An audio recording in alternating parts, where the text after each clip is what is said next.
And so we're looking at two players who also need to pick up wins in this match, a super critical one, and this is also a team kill that we have coming up in our 5th match. BoarControl taking on Fenomeno in this one. Fino, as I'm going to be calling him for the rest of this time.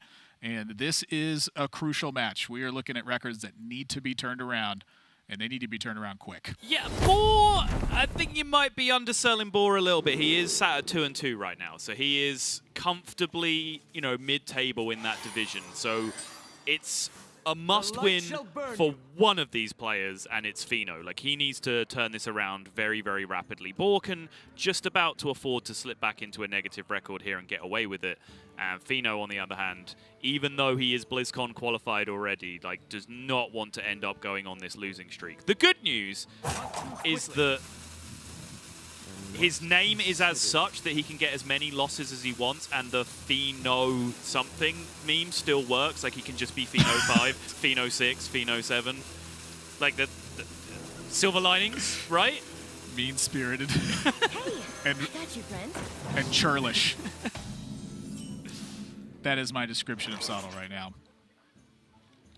Boar's face on the opening turn, where he just winced and he pained and he went, I have to play it. Play a 1-2, I guess.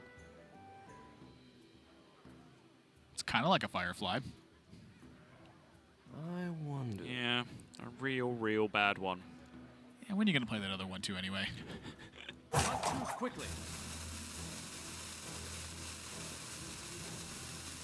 A much different story on the other side of things.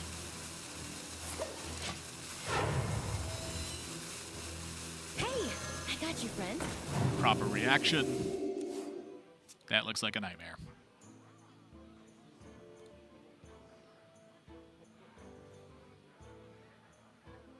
Yeah, and Fino with the follow-up to this as well. This is pretty much the dream opener. Nausea Cleric and having that Inner Fire option. You don't always play it, but when you do, it's usually game-winning. We saw the exception to the rule earlier in, was it Pavel's series? Pavel versus Bunny Hopper, yeah. Yeah. Bunny Hopper decided to sacrifice his Acolyte, take the draw, found the perfect string, and came back. Yep. No such liberty for BoarControl right now. Hasn't even hit yet. I've got more left in me.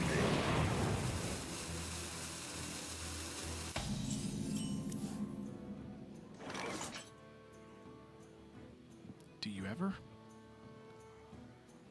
Do you double Inner Fire ever to, like, try to check extra arms? What's happening? Where's the second Inner Fire go? Oh, you want to Inner Fire the 1-2 and trade into the 2-1? It would check extra arms.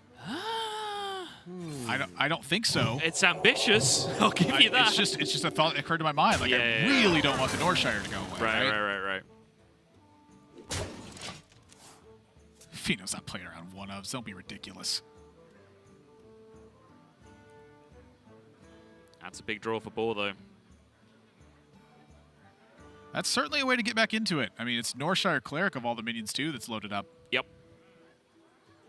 Which means even though it doesn't really address the board state, it does shut down the card draw. And shutting down the card draw is one of BoarControl's route to victory right now. Take some damage off board, reduce the pressure, make sure that Fino can't refill his hand. I mean, the card draw is like public enemy #1 in this deck, right? Yep. Nausea Cleric in general is just public enemy #1, because not only is it the card draw your opponent can get, it's what it does to your side of the board. Like, suddenly your hero power is a liability because they have a Cleric. Suddenly your big circle of healing turns are a liability because they have a Cleric. Light Warden achieves a similar thing, but not to the degree sometimes that Nausea Cleric represents. Quickly. I must consider.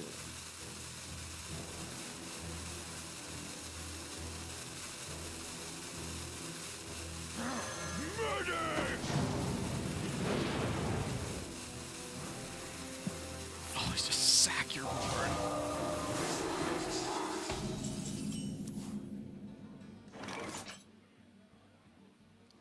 It's a big freaking deal that Boar is at 29 right now. All right, so we heard it in Fino's media piece. I sometimes think about stupid plays that no one else thinks about. Yep. And I am looking at a number of stupid plays that could really just shut down Boar's side of the board. In terms of having options to do, it's like you put him on having Psycho Pomp or having a Wild Pyro turn. There's just so many different iterations of what's going on here that I wish I knew exactly what he's prioritizing. It feels to me like you have to kill this injured Blade Master, but it feels like I want to preserve the Light Warden simultaneously. How can you do that? You can do it within a fire. Whether or not that is a good idea remains up for debate. Like, something weird is going to happen this turn, because there's the healing your opponent's face play, which allows you to trade off your Light Warden through the injured Blade Master. But in this case, since he's trading anyway, he's going to heal his own minion. It makes sense. And that would be because he's got the other inner fire. He wants it both to be in hand and to act as a surprise factor. Ooh, the one turn late extra arms. It's not a real world, because if he'd have drawn that extra arms last turn, he wouldn't have drawn the silence last turn. But if he'd have had the extra arms in combination with the silence on the previous turn, he actually would have been able to create a pretty significant board swing. As it stands, no such luxury. And his one copy of silence has been expended. He's going to find himself right back in the same spot he left off. Life is enough. Fino's got a copy of extra arms.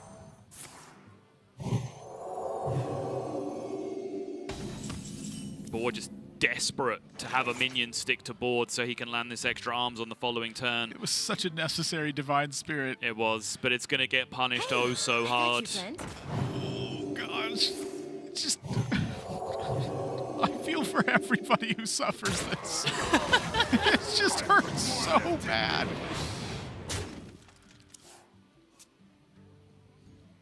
Oh, great. Look who showed up now. Draw the circle.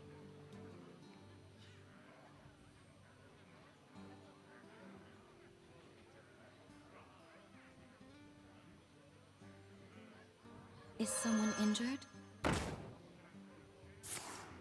Board's not getting any better if you wait. You might as well do it this turn. And that ain't it. Contrast in the way these two players are currently feeling. Yeah, I feel like you would need to see the board at all to know who's winning. Nope.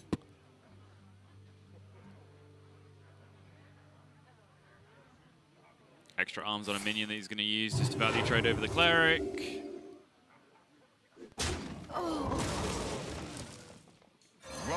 Heal him ups. Yep.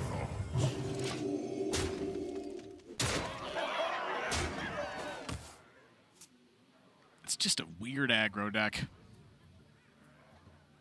You have bet. Everything's a weird aggro deck if you believe hard enough. But Priest certainly is. I think Boar scrapped and clawed, and he found his way out of the first inner fire swing with that one copy of silence. But from that point, like the draws were not kind to him. He did his best to try and land that minion. Used his Divine Spirit to try and make sure he had a base coming down, but the second inner fire, like there's no recovery from that. There's rarely recovery from the first one, let alone the second one. It looks like a reckless slinging of your cards, but what it really is it's just almost like a heed for no consequence, where you have to make plays like that. You have to try to restrict your opponent's board options, and you suffer whatever hits on the other side. If silence hits, that's fine. Draw something else and use it again. If you don't fight for the board position in that matchup, you are not going to win those games. I mean, what are you going to do? Not play your cards and have them just inner fire and hit you in the face instead? Like that's not any better. It just the matchup looks like it's so reckless to me, but as soon as you understand what they're attempting to do, like that no longer is the case. You just have to realize that all your consequences need to be board-focused consequences. Here's my best explanation of why a matchup like that is problematic without like burying it, is that it's so hyper-focused around turn 2 to 3. Like 80 to 90% of your win rate is found in those early turns. And because it's all condensed into those early turns, every player at the top level understands those first 3 turns intimately, so they don't make mistakes. So if the game gets decided in the first three turns and no one's making mistakes and everyone's playing perfectly because they understand those first 3 turns, because that's all they have to understand, then the only thing that decides the game at that point is who draws what. And that's not the position you want to be in a card game. Yeah. That's, I think, a very well said way to put it. Thanks again for being a smart British dude. Sounds smarter and You're just pretty darn smart. It's just accent buff. That's all it is. I'm not actually saying anything smart. Gives you +2 health. Yeah. We're going to break. When we come back, we're jumping into game number 2 of BoarControl, taking on Fino.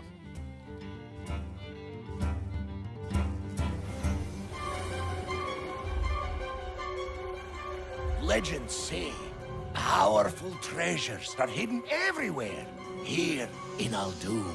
If we hope to defeat Rafam, we'll need as many as we can get. He's already unleashed the ancient plague lords and countless monsters. Keep them distracted, Reno. Not a problem. This plan is totally gonna work. Ain't that right, Finley? Oh, yes! I have them right where I want them. There is an artifact here. The name is... The scales of justice. Oh, it must be really fancy. only to be used in a time of great peril. Yes, I think this qualifies. Hey, look, Finley! You've lured one of the Plague Lords! Take this, fiend! In the face! Yeah! Hey, guys! Get that treasure! We've got a Plague Lord to destroy! Yes, please, hurry! Not to worry, Finley. We just push this thing right here. No, that's a trap! Watch out!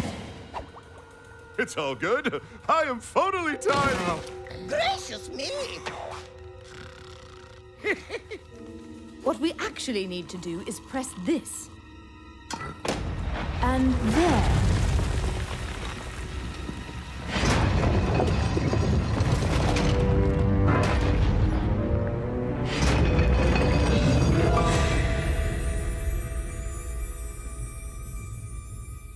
A fish. No! It's the scales of justice! Oh. Ah, who wants to use it first? Oh, I do! Me!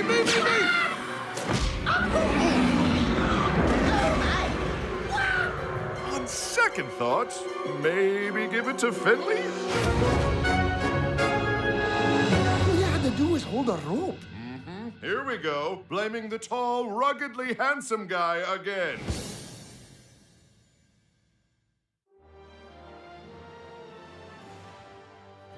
I'm Facundo Pruso, more known as Nargidan. My username is an Illidan reference. I used to play Warcraft 3 a lot. Illidan is my favorite character. Back in the days, I really liked watching RDU stream as well. After I saw him for the first time on some DreamHack tournament, and then I got to beat him on some online tournament finals. That was my first tournament win, my first prize win. That was a very key moment for me in Hearthstone. I think I'm pretty good at recognizing what decks are good and how to improve them. I like the Su playstyle. Some people think it's like broke back deck, but then you have a lot of things to master, and there is a lot of little things in that deck that, of course, you can draw 1, 2, 3, 4 and kill an opponent, but that's not gonna happen every game, and you need to know how to improve your odds. I don't know if other players already respect me or not. In my region, I think they do. I'm not sure about the other Grandmasters. This year, I really want to qualify for Global Finals. I quite didn't make it last year, so that's the main goal. I hear a lot of players say first season wasn't that important, but I think it really is. If you win the first season, you made it to Global Finals.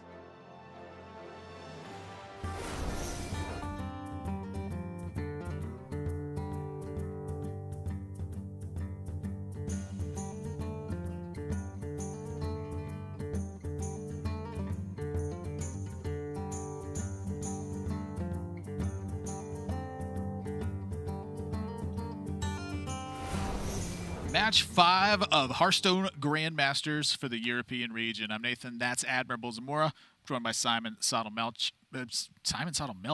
Simon Sottle-Welch. There it is. You're welcome. But I'm sorry as well at the same time. We're amidst Fino versus Boar right now. And What's up, Melch? You tell me. It's your last name. Yeah, fair point. Yeah. And we know it's your last name because I said it at some point. Yeah, I guess I just have to ask my parents where the hell our weird Melchy last name comes from. And they're like, well, where else would it come from? It's the name we've always had. And then you're like, well, I thought it was Welch. And they're like, Welch? Why would it be Welch? That's stupid. I don't think they would say that. They'd probably be kinder. Just throwing shade at my parents now? No, I just said they would be kinder. Yeah, that's what I said. You throwing shade at my parents? They're mean. And I liked it they're mean. I'm sorry. The priest mirror has clearly broken us. Let's get into a real game of Hearthstone. Shaman versus priest. And we've seen this be pretty successful from the priest side. It's just hard for Shaman to do anything quick enough to be able to compete with the size of minions that priest can output early on. Youthful Brewmaster is a nice way to do that, though, because it does at least immediately contest with a Northshire Cleric, but BoarControl has all the counterplay for that lined up. He has the Cleric plus all the health buffs to pull it out of range. Fino has gone with 2 Giggling Inventors, 1 Youthful Brewmaster, as the cards 28, 29, and 30 in the list. I'm kind of surprised he threw the Wasp away. I have found that to be what I feel is a very important card in the matchup. I've been throwing it away as well. It's a card that I'm happy to draw later on, but I don't, because, like... There's a later on? Sometimes, if you stabilize early, no, but if you... To get a Lackey in your hand in the early game, a lot of the times you have to overload anyway, so then you're not playing it even on turn 4. Some of the time you're playing it on turn 5 in a lot of scenarios, which can then just end up being too slow in itself. Like, to your point, is there a later on? Like, I'm even saying you need other cards to stabilize to that point, so there is a later on where Wasp can come into play. You know, this matchup was one of the reasons that I've been liking 2 Brewmasters. Is just being able to force them to have stuff that fights back. Yeah. It has felt like it's important to me. I got you, friend. Definitely feels like you're at a disadvantage, especially if something like this happens.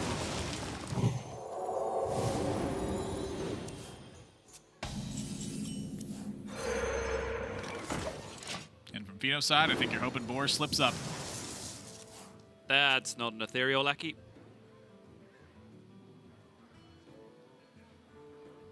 Oh my. If you silence the totem, you can just leave it there and use it as a draw engine. Yes. those words that came out of your mouth are technically accurate. Why do I don't want to kill people, I just want to draw cards. Like, I want to have a Tavern Brawl where you have like a 700 card deck, and just whoever gets to the end of their deck first wins. Yep. You described a legal Hearthstone play. Just not a very good one. Yeah, Boar doesn't tend to slip up in these scenarios. Hard pass. Fino says, my totem is just an active downside right now. If it's healing totem, that gets me into trouble, but even any totem, Boar can just use it as a target to heal and draw cards off the Northshire Cleric by bumping one of the 1-attack minions into it.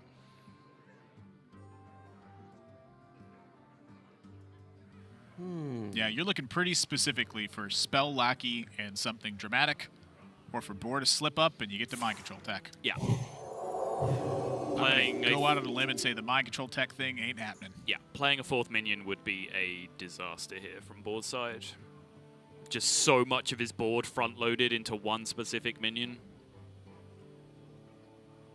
25% of the time, you go home in tears. I must consider. Not too quickly.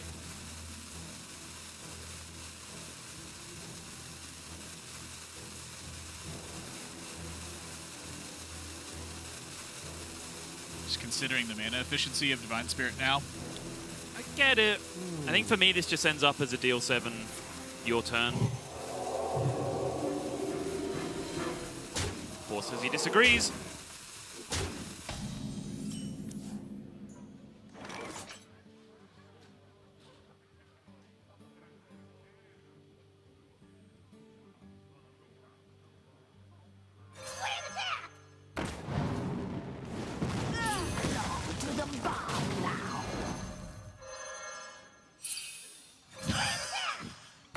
Sure, I guess.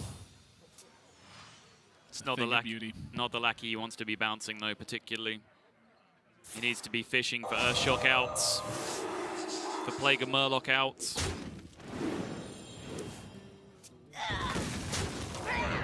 Because that minion is not dying anytime soon.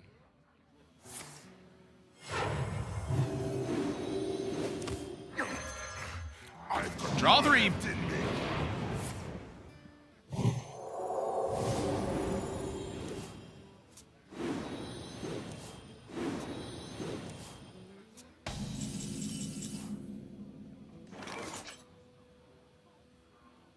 Well, Fino's alive for a couple of turns currently. Well, is he? 14, 16, 17, 21. Is ball one off? I think ball's one off. Yeah, I'm counting one off.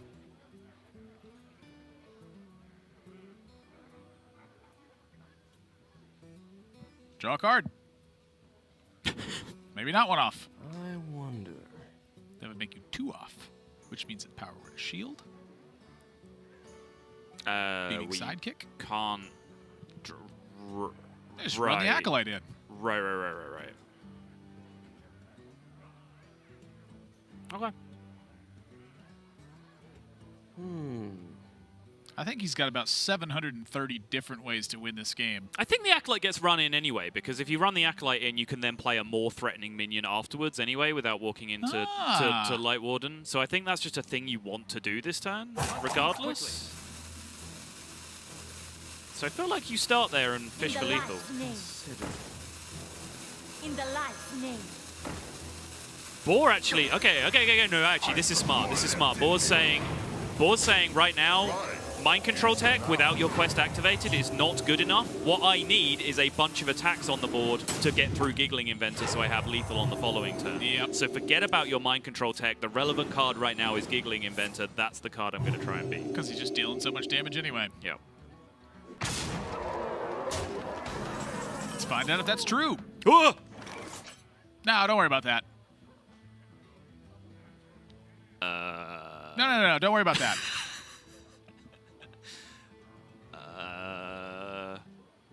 I think step 1 is Steel Taunt. Step 2 is... I don't know, big mouth. Okay. No, step 1 was Steel Cleric. Step 2 was double Battle Cry the Sandstorm Elemental to kill the 2 Light Wardens. I think that was the play that kept you alive. He still died.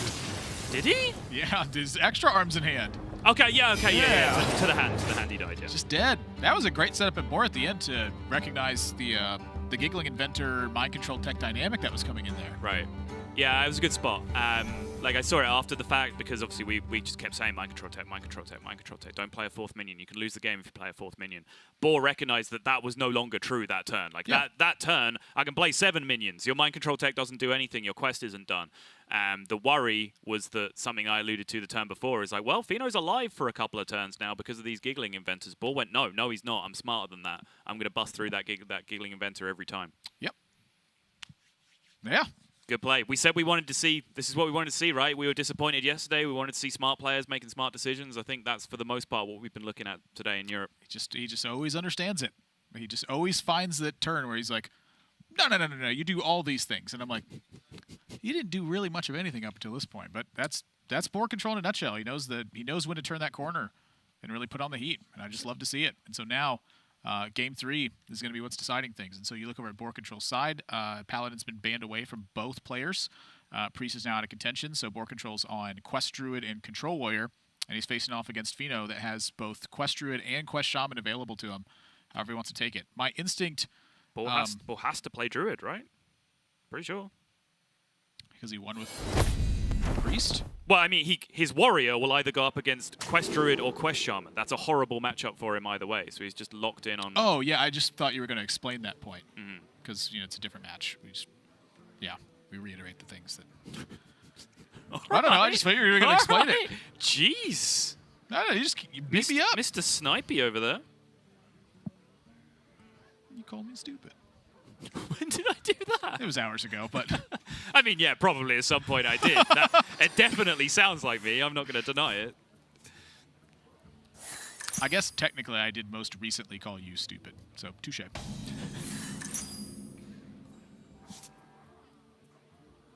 I mean, you were throwing shade at my parents earlier. No, I said they were kinder.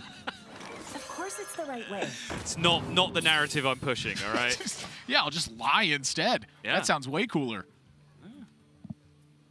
Off to the races with Fino, the old questing explorer. I gotta say this name a ton because I always call it questing adventurer, and that's not gonna happen anymore. Jewels of the sun. Admirable said to me once, I'm just gonna put questing adventurer in my deck so whenever I make that mistake, I can just claim I was talking about the other one. So that's smart. See, that's a true story. Yeah, that is not a fabrication.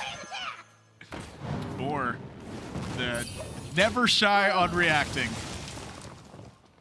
And that is, I think, a fairly worthwhile reaction. That was a pretty important spot there for Fino. Yeah, it was. The sequence that has to lead up to that, like, firstly, he needs the 2-power minion to play on on turn 2, which is exclusively Questing Adventurer, and then he needs to roll the extra 2 damage off the Lackey, which is exclusively Kobold Lackey. Very, very unlikely outcome. Another Explorer. He's off to the races. And that's so much what this matchup is felt about. He has Mogu mutate to back all this up as well.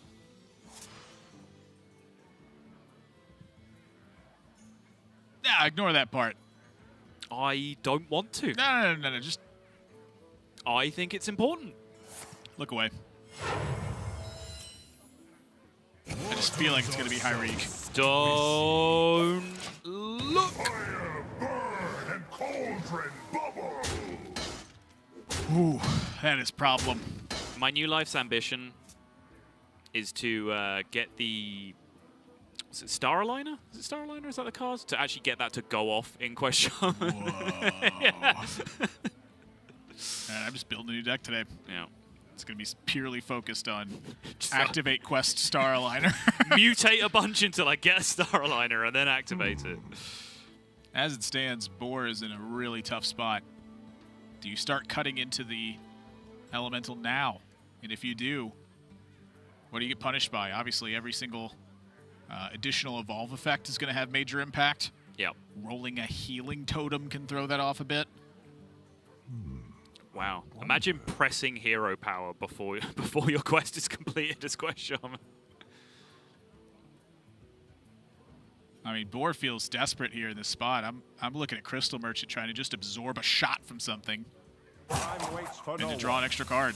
Well, now we're getting way out of left field. So, I mean, what do you do? Yeah. That 7/7 is going to beat you up if you don't start doing stuff. Yeah, I think you just swipe the 7/7 and you move on. The punishes are available, but you just hope they're not there.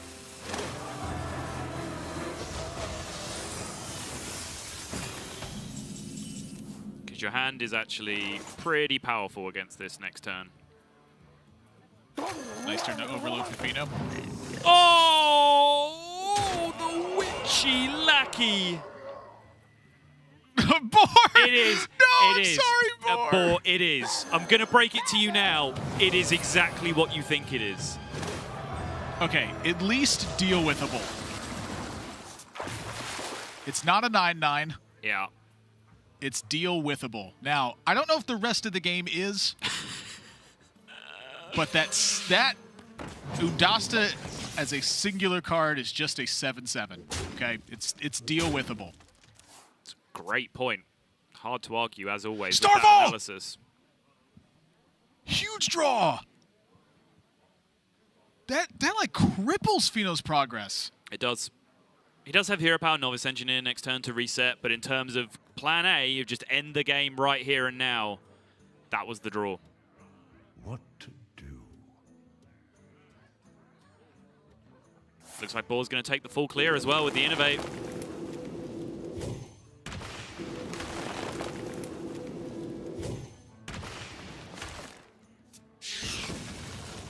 Momentary lapse in just everything I knew about the universe being wrong when Boar picked up that Wrath, and then I realized you can still Starfall afterwards anyway. I was like, what is going on?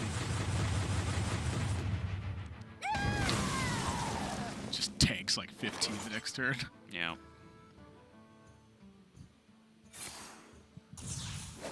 Job's done. Weak turn for Fino. As weak as 4-mana draw 2. Yeah, so now I think the game plan for Fino needs to transition. I think that if you keep trying to fight this super aggressive game plan, like now you're fighting in Boar's territory. It's clean board with loaded up cards. Right. So he's got to have to find an alternative way to start chipping away damage, at the same time fending off the board that BoarControl will inevitably build up here. If he needed any last symbol that he was not going to stick a board and be aggressive this game, if he sees that Loti come down, that's going to be it. It just doesn't happen. You don't stick boards against that thing as Shaman. It's so difficult to do. Power takes many. There's plan B. Yep. That's not going to be played for, I think, quite some time, but... Actually, that was plan C. Plan B was kill Boar as quickly as possible. Plan A was marrying her a long time ago.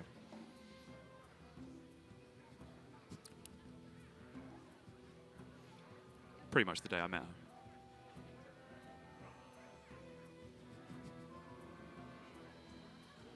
I wonder. You belong to the bomb now. I hope you like my invention. The old 5-5 novice engineer. Yep.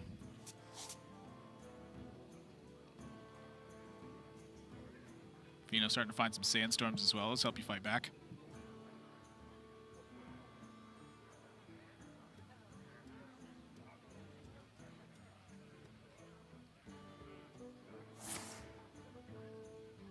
Ooh.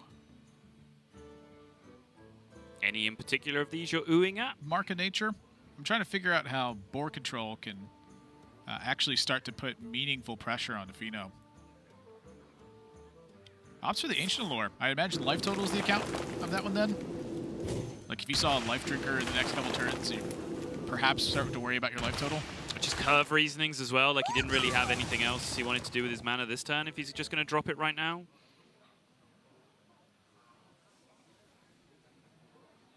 Time waits for no one. Yeah, that's an excellent point. If you're going to get usage out of it, I think healing up the minion is a much better use than using it on your face right now as well. And that was a good turn to get that auxiliary use out of it.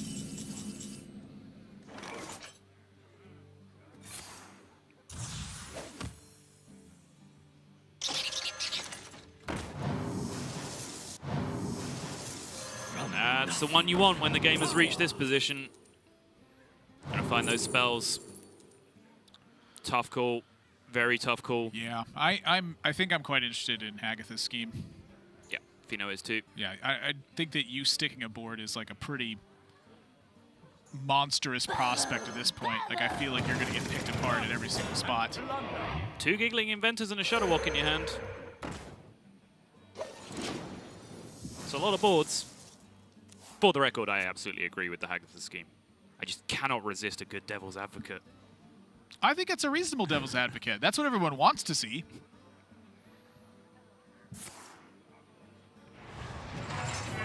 I just don't think it's feasible. Ooh. You take every Starfall in the known universe against Shaman.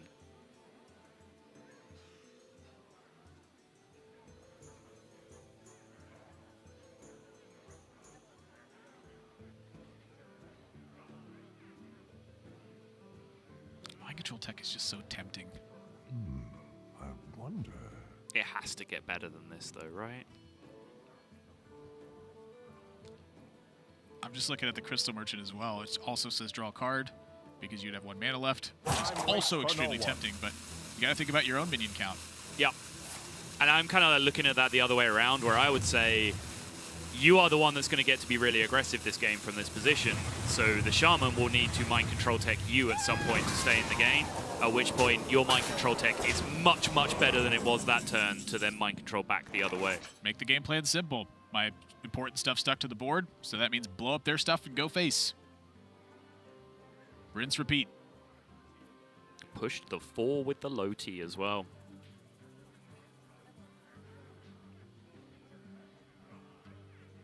Five more turns before that, or 4 more turns before that Hagatha's scheme even has an impact on this board that we're looking at. Yeah. I think that push for 4 with the Lodi was a heed to the hand specifically for Boar as well. Swipe and Starfall in hand. Knows that this is like a prime turn for Fino to Giggling Inventor. He can just go, yeah, blitz board next turn, push damage, swipe. That's 17 exactly. Oh! Octodad. So squishy. That's 17 exactly. Is it really? Does he just have lethal through all this? Yep. Nice. He's going to kill the Octosauri. Never mind. It's not going to kill it. Wait, it does kill it. It does kill it. The swipe I always finishes forget. off. Yep. It's a smile from Boar. Sip of the water. Closes it out with 2 aggressive back-to-back turns. That is great recognition. Giggling Inventor both times as well was the card that he leveraged in both positions. He said, Giggling Inventor's coming down here, I can set up against it. Very, very nice stuff from BoarControl. And you could see he was, again, kind of up against it in that series. He was giving his trademark BoarControl reactions to a few situations where he was kind of getting brutalized in a lot of spots, but was able to dig his way out of them with some pretty solid play. Not to say that he didn't get a lucky break himself with that Starfall draw off the top, but Fino finding not only the fantastic early start into the early Mogu Flesh Shaper and then ripping the one outer Witchy Lackey to play around the 2-turn setup that Boar had. Like, at best, that Starfall just kind of restored parity in the situation. Yeah, yes and no. I mean, look, you capitalized on a fortunate outcome. And that's what you're expected to do. And that's exactly what Boar did. And I think it's been rare that Boar has had a situation where he's gotten fortunate and hasn't been able to capitalize on it. And I think that speaks worlds for how well Boar is playing in a situation. Fino, this is a complete reversal of fortunes for him in his season so far, but it's going to happen to somebody that they're going to be ones taking the hits. And right now he sits at 0-5. Yeah. Tough record. And I don't want to focus on who got lucky or who didn't. I think Boar demonstrated there in a lot of spots, and Fino did too from his side, that you can get your edge, you can play solid, you can make good reads, you can set up situations. And 2 times there against Giggling Inventor, Boar specifically engineers situations where he can push lethal through Giggling Inventor because that's the only card he's scared of. I think it was very well played. I totally agree with that. BoarControl is ready for an interview. Can you hear us? Yep. Congratulations, my friend. You secured a victory in this one over Fino and some pretty impressive-looking turns against Giggling Inventor setups. I'm going to ask you about this series and some spots that you found particularly difficult or very interesting throughout. Game 1, we can skip that one. Actually, playing the Psychic on 1 is because he full kept, and it's very likely when they full kept, they keep Cleric, Buff, plus Inner Fire. So I was thinking my only way out was to draw Silence or maybe the Extra Arms, and the Extra Arms on the 1-2 can then trade the 5-3. But you're just kind of screwed in that matchup anyway. And then, game 2, Priest versus Shaman. Yeah, maybe I could have done some slightly better. My Priest play probably isn't exactly perfect, but yeah, you just got to make sure you don't play into empty tech, play around the Giggling. Once you're ahead on board, you can't really go wrong with Priest. That's just how it is.